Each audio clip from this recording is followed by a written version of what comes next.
Avec le générique, effectivement, c'est mieux. Le PDG de Florettes, c'est Christian Barky. Alors, Florettes, les salades sous vide dans les supermarchés. Mais vous êtes donc ici plutôt en qualité de président d'une association de dirigeants d'entreprise. Une association qui s'appelle l'Association pour le progrès du management. Ça consiste surtout en des rendez-vous de formation. Alors, pas vraiment des rendez-vous, mais de vraies séances entre chefs d'entreprise, puisque cette association regroupe aujourd'hui 7000 chefs d'entreprise dans le monde. Oui.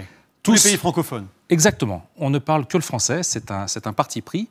Et nous sommes réunis donc en 300 clubs français de 20 à 25 membres et une cinquantaine de clubs à l'international. Avec chaque mois, dans chaque région, un rendez-vous, une réunion quand même, si vous préférez, avec un expert qui vient partager son expérience. C'est ça le principe. C'est le principe. C'est-à-dire c'est plus que... Enfin, par région. C'est-à-dire c'est, par exemple, à Lyon, qui est ma ville, nous avons une dizaine de clubs APM. Il y en a une vingtaine à Lille, par exemple, dans la grande métropole lilloise. Il y en a un petit peu partout. Donc moi, mon club, c'est un des clubs lyonnais et on est 25 chefs d'entreprise à échanger. Alors l'expert, en effet, c'est quelqu'un qui vient, qui présente le sujet sur lequel nous avons choisi de nous former et qui vient donc nous proposer une réflexion, des échanges. Donc ce n'est pas vraiment une conférence où quelqu'un qui vient nous dire ce qu'il a à nous proposer, c'est vraiment, on rebondit sur l'ensemble des sujets entre chefs d'entreprise. Donnez-nous des exemples de thèmes abordés.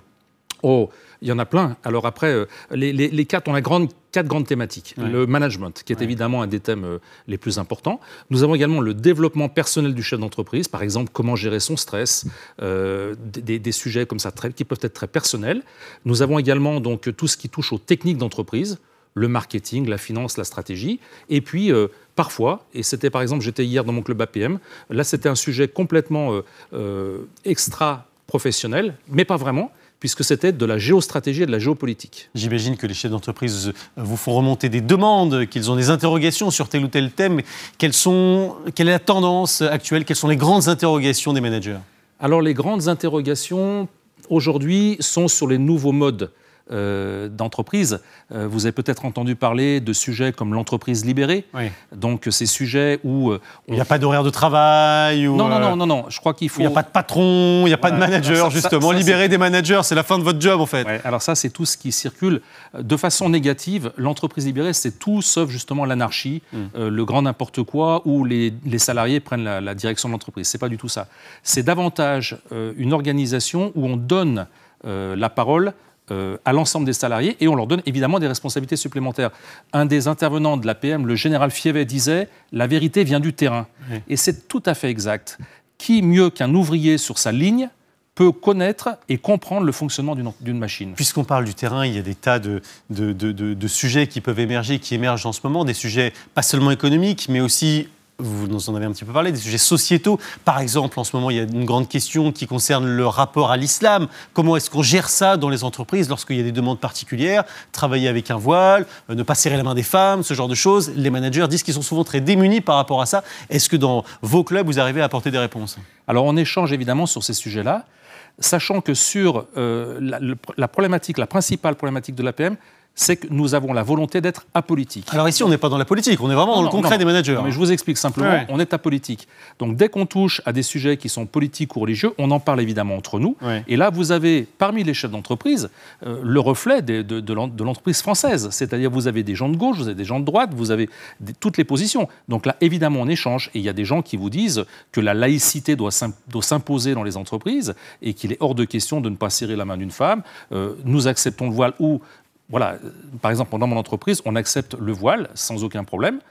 C'est un choix personnel, mais je peux très bien... Entreprise par entreprise, c'est ça la réponse que vous donnez? Bien sûr. Nous sommes 7000. Vous imaginez bien qu'on n'est pas 7000 derrière une seule ligne de conduite où il y aurait un diktat de l'APM pour dire à chaque chef d'entreprise ce qu'on a à lui dire. Chacun est évidemment très libre.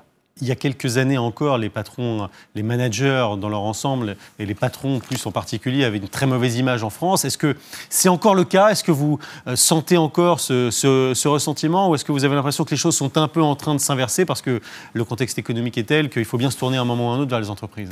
Alors, En fait, on ne le ressent pas vraiment, ça. Je crois que là aussi, chaque chef d'entreprise vit sa vie de chef d'entreprise.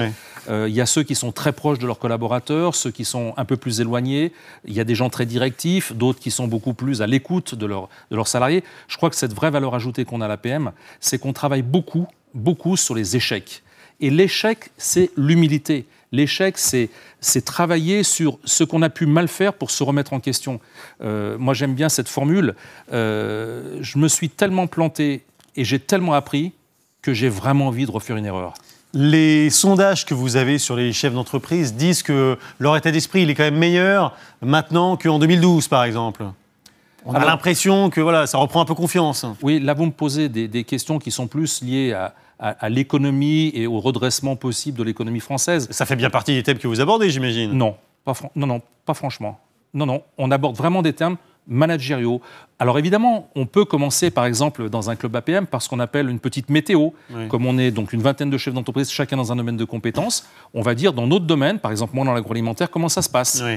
Après, derrière, il y en a qui vont bien, il y en a d'autres qui vont pas très bien, mais on est le reflet de la société. En termes d'optimisme, en revanche, on est beaucoup plus optimiste à l'APM parce que, justement, on a cette chance de pouvoir sortir la tête du guidon, ce qui est quand même une des vraies problématiques. Prendre un peu de recul. Mais oui, prendre du recul. Vous savez, c'est très important d'avoir la capacité de s'extraire 10 jours par mois. C'est une journée par mois. Donc 10 jours par an. 10 jours par an, on peut s'extraire de notre quotidien et échanger avec les autres sur... Ça fait vraiment du bien. Puisque vous nous parlez de votre secteur, vous êtes donc aussi le patron de Fleurette, 200 millions de chiffre d'affaires, en gros 1500 collaborateurs. Ça se passe bien, vous êtes en croissance Ça se passe bien. Nous, on a la chance d'être sur le secteur de l'agroalimentaire. Dans la pyramide, on sait que les gens mangeront et mangeront toujours. Et en avec plus des grosses difficultés pour les producteurs. Alors ça, c'est un autre sujet. Oui. Mais en tout cas, l'agroalimentaire, la salade en sachet et tous les légumes en sachet, les fruits en barquette, ça monte. Saison, ça monte parce qu'on est dans la naturalité, on est dans les produits sains qui ne posent aucun problème d'obésité, de sucre, de gras. Donc là, les produits sains, mais industrialisés. Oui. Traités de façon industrielle. Bien sûr, traités industrialisés pour donner à chaque consommateur l'opportunité d'acheter des produits-services. Vous n'avez pas été victime des doutes peut-être sur la traçabilité Il y a eu pas mal d'interrogations, évidemment, plus ou moins rationnelles depuis quelques années. Oui, alors bon, c'est vrai que là, je suis chez LCI dans un média. C'est vrai qu'aujourd'hui, il y a quand même une force de frappe médiatique sur ce qu'on appelle le food bashing. C'est vrai qu'en écoutant toutes les émissions un peu scandaleuses qui sortent sur l'agroalimentaire, j'ai envie de dire que bientôt, on ne pourra plus rien manger tellement tout ce qu'on nous présente à la télévision est négatif. En tout cas, moi, je peux vous dire une chose, c'est que je suis très fier des salades que je fabrique, dans les conditions dans lesquelles je fabrique, et j'en mange tous les jours, et je suis ravi d'en manger tous les jours.